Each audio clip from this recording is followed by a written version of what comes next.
প্ৰথমতে মই এটা বাটিত একাপ আৰু একাপত চাই অকণমান কম বেচন দি লৈছোঁ।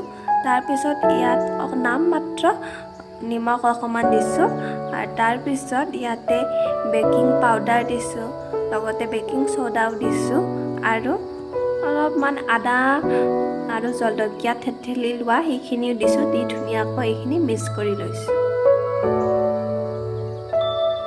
বেচনখিনি ভালদৰে মিহলি কৰাৰ পিছত এতিয়া মই এটা বাটিত একাপ পানী লৈ লৈছোঁ আৰু তাত অকণমান নিমখ দিছোঁ, নেমু এটুকুৰা চেপি দিছোঁ আৰু চেনি দিছোঁ প্ৰয়োজন অনুসৰি। দি ধুনীয়াকৈ মিহলি কৰি দি আছোঁ যাতে চেনিখিনি পানীৰ লগত মিহলি হৈ যায়। বেচনখিনি ভালদৰে মিহলি কৰি লৈ আগতে বনাই লোৱা পানীখিনিৰে এতিয়া অলপ অলপকৈ ধুনীয়াকৈ মাৰি আছোঁ যাতে বেচনখিনি একেবাৰে পনীয়া হৈ নাযায়।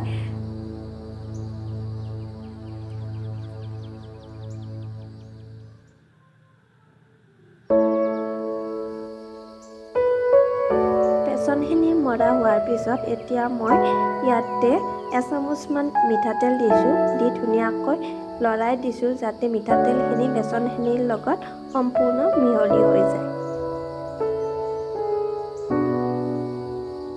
বেচনখিনি 10 মিনিটমান ৰেষ্ট কৰিব দিয়াৰ পিছত এতিয়া মই এখন কাগজত কিছু তেল সানি লৈছোঁ। সানি লৈ বেচনখিনি ঢালি দিছোঁ। এটা চচপেনত আগতেই মই কিছু পানী গৰম হ'বলৈ দিছিলোঁ আৰু এতিয়া বেচনখিনি ইয়াতে বহাই দিছোঁ। বেচনখিনি হোৱাৰ পিছত মই এতিয়া কেৰাহী এটাত কিছু তেল দি গৰম হ'বলৈ দিছোঁ। তেলখিনি গৰম হোৱাৰ পিছত মই ইয়াতে অকণমান সৰিয়হ দিছোঁ আৰু লগতে নৰসিংহৰ পাত কেইটামান দিছোঁ। নৰসিংহৰ পাত বেয়া পালে নিদিলেও কথা নাই আৰু ইয়াত জ্বলাও দিব পাৰে কাটি। আৰু পানী দি এতিয়া উতলিবলৈ দিছোঁ। শেষত এখন প্লেটত মই বেচনখিনি ধুনীয়াকৈ উলিয়াই ল'লোঁ আৰু কাটি লৈ ইয়াৰ ওপৰত আগতে যে বনাই থৈছিলোঁ পানীখিনি দি ধুনীয়াকৈ অকণমান সময় থৈ দিছোঁ।